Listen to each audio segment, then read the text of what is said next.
श्री असाउद्दीन ओवैसी जी। शुक्रिया मोहतरम चेयरमैन साहब, आपने मुझे बोलने का मौका दिया। मैं शुरुआत में बताना चाह रहा हूं कि मैं हुकूमत की तरफ से लाए गए इस रेजोल्यूशन की मुखालिफत में बोल रहा हूं और मैंने अमेंडमेंट्स भी दिए हैं प्रेजेंट एड्रेस के लिए। और चेयरमैन साहब, आप उर्दू को जानते हैं। किसी एक शायर ने शायद बरसर इख्तिदार जमात के लिए ये शेर कहा होगा कि उसूल बेचकर मसनद ख़रीदने वालों, निगाह अहले वफ़ा में बहुत हक़ीर हो तुम। वतन का पास तुम्हें था न होगा कभी कि अपने हिर्स के बंदे हो, बेज़मीर हो तुम। इज़्ज़त नफ्स किसी शख्स की महफूज नहीं, अब तो अपने ही निगहबानों से डर लगता है। डंके की चोट पे जालिम को बुरा कहता हूँ, मुझे सूली से न जिंदानों से डर लगता है। मोहतरम चेयरमैन साहब, मैं आज इन लोगों की तरफ से बोल रहा हूँ जो दिखते तो हैं, जिनके बारे में बात तो होती है मगर उनकी कोई नहीं सुनता। मैं उनके बारे में बोल रहा हूँ जिनके बारे में वज़ीर आज़म मोदी ने कहा था कि घुसपैठी है। मैं उन बेटियों और माओं के बारे में कह रहा हूँ जिनके बारे में मोदी ने कहा कि ज़्यादा बच्चे पैदा करते। मैं उन मासूम नौजवानों के बारे में कह रहा हूँ जिनको मॉब लिंचिंग के ज़रिए मारा जा रहा है। मैं उन बेज़ुबान माँ और बाप के बारे में बोल रहा हूँ जिनकी औलाद आज इस हुकूमत के गलत कानून के चक्कर में जेलों में सड़ रहे हैं। सर, मैं दस्तूर जब इस ऐवान में बन रहा था, संविधान बन रहा था, तो उस वक्त अलहदा वोटर लिस्ट और इंतखाबी रिजर्वेशन की बात आई तो उस वक्त के हमारे फाउंडिंग फादर्स ने, हमारे बुजुर्गों ने, दोनों समुदाय के हिंदू और मुसलमानों ने फैसला किया कि हम इस पर राज़ी नहीं होंगे। बल्कि उन्होंने क्या कहा था हमारे फाउंडिंग फादर्स ने, उन्होंने मुखालिफत की थी अलहदा वोटर लिस्ट की और इंतखाबी रिजर्वेशन की। उन्होंने कहा था, I quote sir, it is the duty of majority community to ensure that minorities are elected in the representative numbers. BJP मुसलमानों की नफरत पर जीतती है और मुसलमानों के नाम निहाद मसीहा मुसलमानों के 90% ज़्यादा वोट हासिल करते हैं, मगर फिर भी इस ऐवान के दरवाजे नहीं खुलते मुसलमानों के लिए और सिर्फ 4% मुसलमान जीत कर आते हैं। सर, संविधान सिर्फ एक किताब नहीं है जिसे चूमा जाए, संविधान एक किताब नहीं है जिसे दिखाया जाए, संविधान एक सिंबल भी है, मगर संविधान एक हमारे बुजुर्गों के ख्वाबों की किताब है। हमारे जमहूरियत को हमारे बुजुर्गों ने इस तरह समझा, हमारे फाउंडिंग फादर्स ने इस तरह जमहूरियत को समझा कि इसमें हर समुदाय और मजहब और समाज के मानने वाले लोगों की राय को शामिल किया जाएगा इस मुल्क को चलाने के लिए। मगर इस ऐवान में सिर्फ 4% मुसलमान जीत कर आते हैं। मैं संविधान से जो मोहब्बत के दावे करते हैं उनसे कहूँगा कि कभी उठाकर पढ़ो कॉन्स्टिट्यूंट असेंबली डिबेट्स में कि नेहरू ने, H.C. मुखर्जी ने, सरदार हुकुम सिंह ने माइनॉरिटीज़ के बारे में क्या कहा था। सर, वतन अजीज़ का मुस्तकबिल कैसा होगा जब बीजेपी मुझे गायब करना चाहती है और दीगर हिज़्ब इख्तिलाफ की पार्टियां के लिए मेरा वजूद सिर्फ वोट डालना और अपनी खबर में जाकर सो जाना है। इसीलिए आप देखते हैं कि समाजी इंसाफ है सर कि 4% मुसलमान जीत कर आते हैं। सर, इस ऐवान में ओबीसी समाज के एमपी अब अपर कास्ट के एमपी के बराबर हो चुके हैं। ओबीसी समाज के एमपी अब अपर कास्ट एमपी के बराबर हो चुके हैं और 14% मुसलमान सिर्फ 4% जीत कर आते हैं। CSDS का डेटा ये बताता है कि इस मुल्क में जो वोट बैंक है, जो एक मुश्त वोट डालता है, वो अपर कास्ट का है। मुसलमान का कभी ना वोट बैंक था ना कभी रहेगा।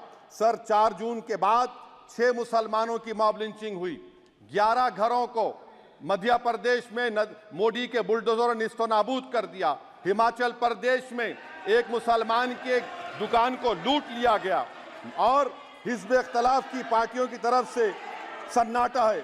शायद अब वक्त आ चुका है कि लफ्ज़ मुसलमान का नाम लेना भी अब उस पर पाबंदी आयद कर दी जाएगी। सर, मैं ये बात बताना चाह रहा हूँ कि नरेंद्र मोदी को जो मैंडेट मिला है। एक मिनट, आप लोग बैठ जाएं, कृपया आप लोग बैठ जाएं। श्री मनसुख मांडविया जी, आप लोग बैठ जाएं, कृपया माननीय सदस्य बैठ जाएं। श्री मनसुख मांडविया जी, कृपया आप लोग बैठ जाएं। अपने प्रारंभिक कृपया आप लोग बैठ जाएं। आप लोग बैठ जाएं। माननीय सदस्य ने अपने प्रारंभिक भाषण में जो शब्द प्रयोग करा है उसको ऑथेंटिकेट करा जाए। और अभी उन्होंने उल्लेख करा कि मोदी के बुलडोजर ने वहाँ मॉब लिंचिंग करा है उसको भी ऑथेंटिकेट करा जाए। निश्चित तौर से इसको ठीक है ठीक है ठीक है ठीक है ठीक है। उवैसी साहब जब भी कोई बात नहीं सर, आप चेयर पर बैठे हैं जी, इसलिए आप मंत्री जी को पेट में दर्द हुआ, माशाल्लाह, शुक्रिया उनका। नहीं, तो सर मैं ये बोल मंत्री की रहा था, जवाबदेही है ये अरे ये नहीं मंत्री इससे की बुरी बात क्या है? पेट में दर्द हो सकता है। वो दर्द ये सब ठीक अच्छा है। दर्द हुआ, चलिए दर्द हुआ, दिल का दर्द हुआ। तो सर जो नरेंद्र मोदी को मैंडेट मिला है वो सिर्फ और सिर्फ मुसलमानों की नफरत पर हिंदुत्व की वजह से मिला है। I would like to say it is not Modi's in dock but every single person voted him despite his anti Muslim voice. And I would like to tell the opposition parties, this is not a moral victory for you, this is a victory of majoritarianism. Everyone should contemplate and do introspection. Why is it that the OBCs and the upper caste are getting their due representation? Why are the Muslims not getting? Are we here only to vote for you and not to get elected? If that is the case, please tell us that we are only here to vote for you. Sir, आज भारत के आधे नौजवान बेरोजगार हैं और रोजगार की तालाश, बेरोजगारी का आलम यह है सर कि मोदी सरकार के 5 साल में 75 लाख एस्पिरेंट्स की जिंदगी बर्बाद हो गई, 6 पेपर लीक हुआ। बेरोजगारी का आलम यह है सर कि रशिया जा रहे हैं, वहां जाकर अपनी जानों को दे रहे हैं। बेरोजगारी का आलम यह है कि नरेंद्र मोदी रोजगार का कैंप चलाती है नौजवानों के लिए कि तुम इजराइल में जाकर काम करो, उनको कैनन फॉडर बना रही है ताकि फलस्तीनियों की जायदादों को हड़प कर सके। ये भी कंक्लूड मैं, अरे सर मेरा टाइम है, कहाँ टाइम है सर, आप ये टाइम ले लिए मेरा सर, मैं 2 मिनट दीजिए। ये विश्वगुरु की पॉलिसी है, इजराइल को 27 टन हथियार जा रहा है। 9 मिलियन भारत के लोग गल्फ में काम करते हैं, क्या असर पड़ेगा? 47,000 इजरायली फलस्तीनी मार चुके हैं। क्या है हमारी पॉलिसी सर? क्यों हथियार दे रहे हैं सर? नस्लकशी हो रही है। सदर जमहूरिया के खुतबे में राष्ट्रपति के सर, मैं उसी पे बोल रहा हूं सर, उसमें लिखा हुआ है फॉरेन पॉलिसी के ऊपर, आप पैराग्राफ नंबर 25 देख लीजिए। सदर जमहूरिया में सैचुरेशन अप्रोच है। क्यों नहीं मोदी सरकार माइनॉरिटीज को तीनों स्कॉलरशिप को डिमांड करती है सर, उसको आपने बजट कम कर दिया। सर बनारस का बुनकर 18 महीने से मंडी का शिकार है, सूरत और बेंगलुरु जा रहा है। सर आखिरी बात कंक्लूड कर रहा हूं, आखिरी बात सर, पनून केस में निखिल गुप्ता, मोदी ने कहा था कि हम घर में घुसकर मारा, तो निखिल गुप्ता को किसने ऑर्डर दिया था पनून को मारने का? अगर नहीं दिया तो उसको बचाइए, और अगर दिया नहीं तो फिर उस पर पीएमएलए क्यों नहीं लगाकर? सर समाप्त करो, कमेटी बनाई आपने, उसका क्या हुआ? सर हम एससीओ को नहीं जा रहे। सर मैं आपको बता रहा हूं कि मैं अपनी इस तकरीर को टीपू सुल्तान की नजर, सुनिए सर, अब हो गया खत्म कर रहा हूं सर, मैं अपनी तकरीर को टीपू सुल्तान के नजर कर रहा हूं। ये टीपू सुल्तान की फोटो है, क्या आप इससे भी नफरत करेंगे?